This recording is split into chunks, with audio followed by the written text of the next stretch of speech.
ನಮಸ್ತೆ, ಅನು ಕುಕ್ಕಿಂಗ್ ಚಾನಲ್ಗೆ ಸ್ವಾಗತ. ನಾನು ಅನಿತಾ. ಇವತ್ತಿನ ರೆಸಿಪಿನಲ್ಲಿ ತುಂಬ ಸುಲಭವಾಗಿ, ಈಸಿಯಾಗಿ, ತುಂಬ ಕಡಿಮೆ ಸಮಯದಲ್ಲಿ ನಮಗೆ ಮಟನ್ ತಿನ್ನಬೇಕು, ಮಟನ್ ಸಾಂಬಾರು ತಿನ್ನಬೇಕು ಅನ್ನಿಸ್ದಾಗ ಈ ರೀತಿ ಸಿಂಪಲ್ಲಾಗಿ ಮಾಡ್ಕೊಳ್ಳಿ. ಮುದ್ದೆಗೆ, ಅನ್ನಕ್ಕೆ, ಚಪಾತಿ, ದೋಸೆ, ಪೂರಿ ಎಲ್ಲದಕ್ಕೂ ಸೂಪರ್ ಕಾಂಬಿನೇಷನು ಮಾಡೋದು ಹೇಗೆ ಅಂತ ನೋಡ್ಕೊಳ್ಳೋಣ.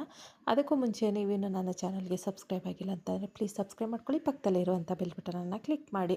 ಬನ್ನಿ ಇವಾಗ ಹೇಗೆ ಮಾಡೋದು ಅಂತ ನೋಡ್ಕೊಳ್ಳೋಣ. ಮೊದಲಿಗೆ ಒಂದು ಕುಕ್ಕರ್ನ ಬಿಸಿಗೆ ಇಟ್ಕೊಂಡು ಅದಕ್ಕೆ 1 ಸ್ಪೂನು ಎಣ್ಣೆನ ಹಾಕ್ಕೊಂಡಿದ್ದೀನಿ. ಎಣ್ಣೆ ಸ್ವಲ್ಪ ಬಿಸಿ ಆದಮೇಲೆ ಒಂದು ಅರ್ಧ ಗೆಡ್ಡೆ ಈರುಳ್ಳಿನ ಸಣ್ಣದಾಗಿ ಕಟ್ ಮಾಡಿ ಹಾಕ್ಕೊಂಡು, ಈರುಳ್ಳಿ ಎಲ್ಲ ಸ್ವಲ್ಪ ಚೆನ್ನಾಗಿ ಫ್ರೈ ಆಗಬೇಕು. ಫ್ರೈ ಆದಮೇಲೆ ನಾನಿಲ್ಲಿ ಮಟನ್ನ ಹಾಕ್ಕೊಳ್ತಾ ಇದ್ದೀನಿ. ಒಂದು 3/4 kg ಮಟನ್ ಹಾಕ್ಕೊಳ್ತಾ ಇದ್ದೀನಿ.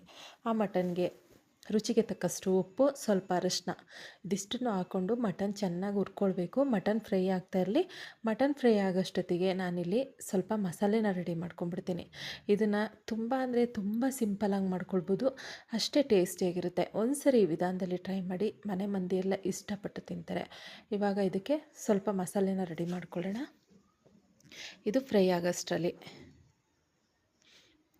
ಇವಾಗ ನಾನಿಲ್ಲಿ ಒಂದು ಮಿಕ್ಸಿ ಜಾರ್ಗೆ 1-2 ಗೆಡ್ಡೆ ಬೆಳ್ಳುಳ್ಳಿ, 1 ಟೊಮೊಟೊ, ಹಾಗೆಯೇ 1-2 ಗೆಡ್ಡೆ ಈರುಳ್ಳಿ, ಒಂದು ಅರ್ಧ ಹಿಡಿಯಷ್ಟು ಕೊತ್ತಂಬರಿ ಸೊಪ್ಪು, ಒಂದು ಅರ್ಧ ಇಂಚು ಶುಂಠಿ, ಒಂದು ಅರ್ಧ ಸ್ಪೂನು ಕಾಳುಮೆಣಸು, ಹಾಗೆಯೇ ಚಕ್ಕೆ, ಲವಂಗ, ಒಂದು 3 ಲವಂಗ, 1 ಇಂಚು ಚಕ್ಕೆ, 1-2 ಸ್ಪೂನು ಹಸಿ ಕಾಯಿ ತುರಿ, ತೆಂಗಿನಕಾಯಿ ತುರಿ, ಹಾಗೆಯೇ ಮಟನ್ ಸಾಂಬಾರು ಪೌಡ್ರು ಇದಿಷ್ಟನ್ನು ಹಾಕ್ಕೊಂಡು ನೈಸಾಗಿ ಪೇಸ್ಟ್ ಮಾಡ್ಕೊಂಡಿದ್ದೀನಿ. ನೋಡಿ, ಇದೇ ರೀತಿಯೇ ಪೇಸ್ಟ್ ಮಾಡ್ಕೊಬೇಕು.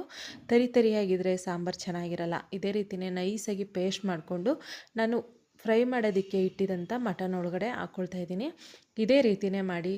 ನಮ್ಮ ಹಳ್ಳಿ ಸ್ಟೈಲಲ್ಲಿ ತುಂಬ ಚೆನ್ನಾಗಿ ಬರುತ್ತೆ, ಸಖತ್ತಾಗಿರುತ್ತೆ. ಎಷ್ಟು ಸಿಂಪಲ್ಲಾಗಿದೆಯೋ ಅಷ್ಟೇ ಟೇಸ್ಟ್ ಸಖತ್ತಾಗಿರುತ್ತೆ. ಮಸಾಲೆ ಹಾಕಿದ್ಮೇಲೆ ನಿಮ್ಮ ಅದನ್ನು ನೋಡಿಕೊಂಡು ನೀರನ್ನ ಹಾಕ್ಕೊಳ್ಳಿ. ಗಟ್ಟಿ ಬೇಕಂದರೆ ಗಟ್ಟಿ ಮಾಡ್ಕೊಳ್ಳಿ, ತೆಳುವಾಗಿ ಬೇಕಂದರೆ ತೆಳುವಾಗಿ ಮಾಡ್ಕೊಳ್ಳಿ. ಮಟನ್ ಸಾಂಬಾರು ಯಾವಾಗಲೂ ಸ್ವಲ್ಪ ತೆಳುವಾಗಿದ್ರೇ ತುಂಬ ಚೆನ್ನಾಗಿರುತ್ತೆ ಟೇಸ್ಟು.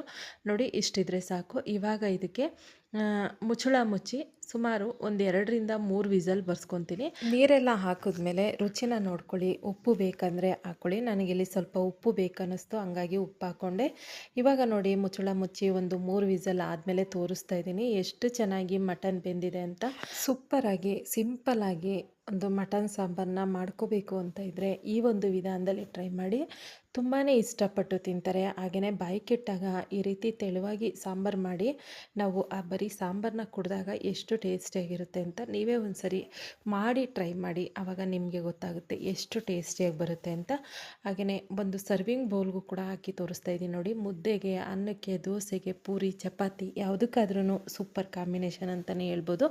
ಒಂದು ಸರಿ ಈ ವಿಧಾನದಲ್ಲಿ ಟ್ರೈ ಮಾಡಿ. ನೋಡಿದ್ರಲ್ವಾ, ಇವತ್ತಿನ ವಿಡಿಯೋ ನಿಮಗೆಲ್ಲ ಇಷ್ಟ ಆಗಿದೆ ಅಂತ ನಾನು ಅಂದ್ಕೊಂಡಿದ್ದೀನಿ.